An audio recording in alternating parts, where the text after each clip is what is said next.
warahmatullahi wabarakatuh. Salam sejahtera, salam Malaysia Madani. Terima kasih kepada moderator yang dikasihi para penilai, pensyarah-pensyarah pembimbing, rakan-rakan seperjuangan dan hadirin sekalian. Pada hari ini, kami wakil daripada JPM akan menyampaikan sebuah pembentangan yang bertajuk Aktiviti Berbahasa Cerminan Nilai Budaya Melayu.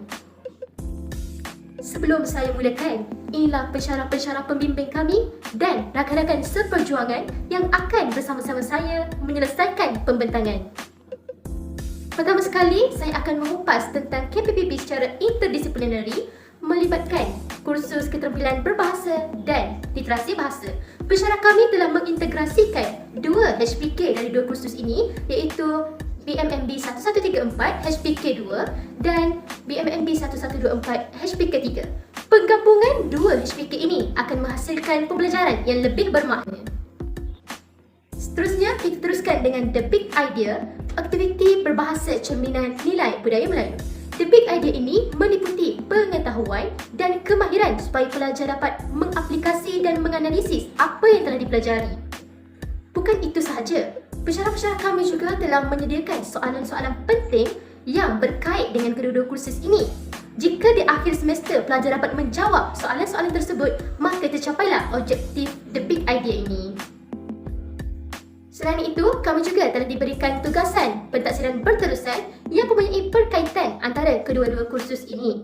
Saya dapat simpulkan, kami perlu melakukan video simulasi forum, ucapan, debat dan sebagainya merujuk kepada aspek-aspek yang menyumbang kepada masalah keciciran pelajar dalam literasi bahasa. Video dan gambar juga perlu diambil dan direkodkan sebagai bukti.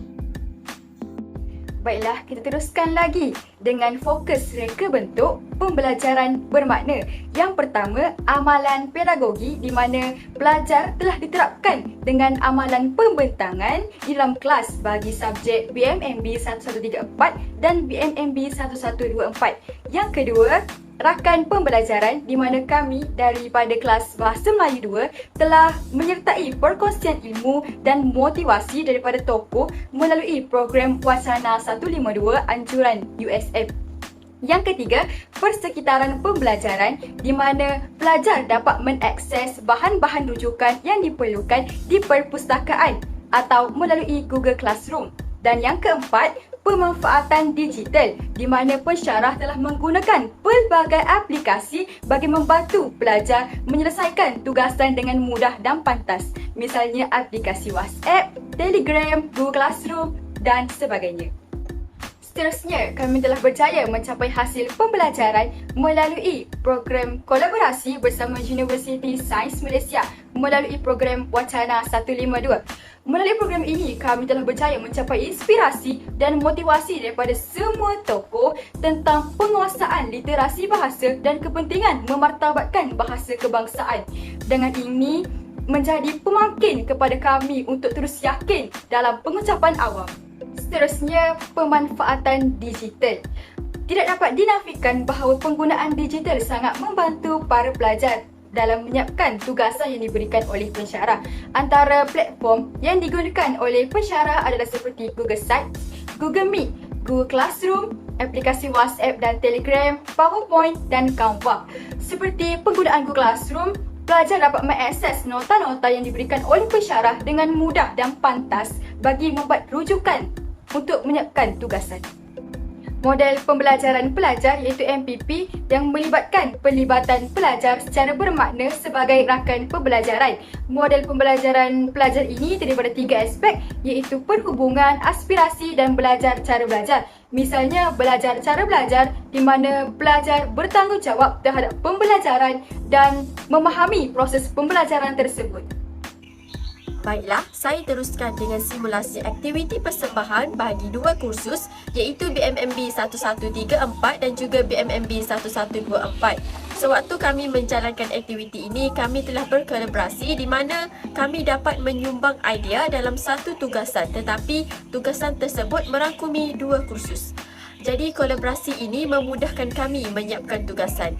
Melalui aktiviti simulasi yang dijalankan seperti forum, perdebatan, kami dapat menambahkan lagi keyakinan dan kemahiran sebagai seorang bakal guru, terutamanya dalam pengucapan awam. Bagi kursus BMMB 1124 pula, kami dapat menambahkan pengetahuan dan pengalaman dalam membina bahan literasi yang menarik, dan ini sudah pasti memerlukan kami membuat persediaan yang rapi. Jadi inilah yang akan memberikan inspirasi dan persediaan bagi kami dalam menjadi seorang guru. Fasiti Pedagogi Pembelajaran Bermakna ini telah menerapkan dan meningkatkan kami dengan elemen kompetisi global 6C, iaitu karakter ataupun sahsiah, citizenship ataupun kewarganegaraan, collaborative, communication iaitu komunikasi, critical thinking iaitu pemikiran kritis, dan creativity iaitu bagaimana kami dapat mempelbagaikan cara dalam melaksanakan pengucapan awam yang berkesan. Jadi, elemen 6C ini membantu kami meningkatkan tahap kompetisi diri dan juga berdaya saing di peringkat negara dan juga global. Kita teruskan lagi dengan kompetisi global yang pertama iaitu karakter ataupun sahsiah. Sahsiah ini sebenarnya berkait dengan personaliti seseorang individu, di mana melalui elemen ini pelajar berupaya membina keyakinan diri semasa berhujah dalam situasi rasmi dan mengaplikasikan aspek keterampilan berbahasa dengan berkesan. Contohnya, kita dapat lihat bahawa latihan yang sering diimplementasikan di dalam kelas mampu membolehkan pelajar membina keyakinan terutamanya di dalam majlis rasmi.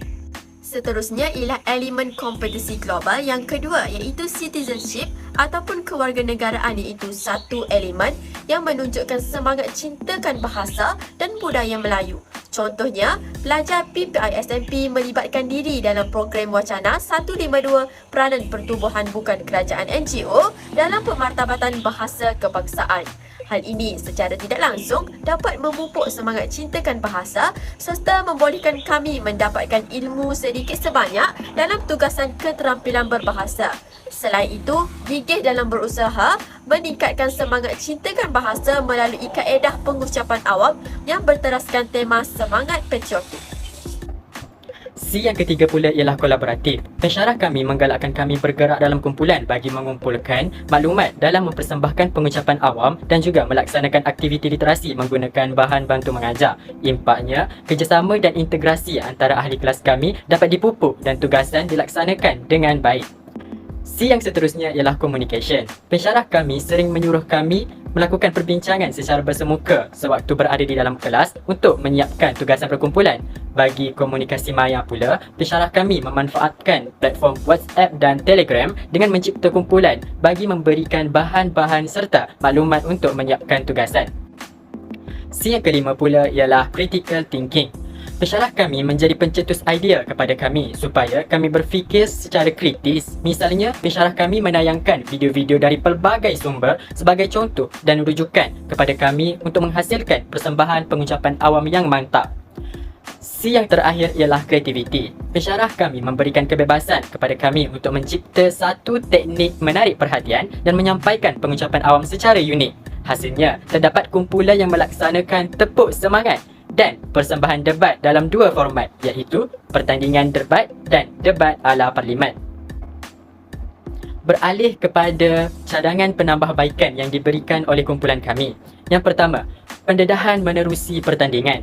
Pensyarah boleh menggalakkan kami untuk menganjurkan dan menyertai aktiviti berbentuk pertandingan, misalnya pertandingan debat, pidato, syarahan dan forum antara kelas option bahasa Melayu.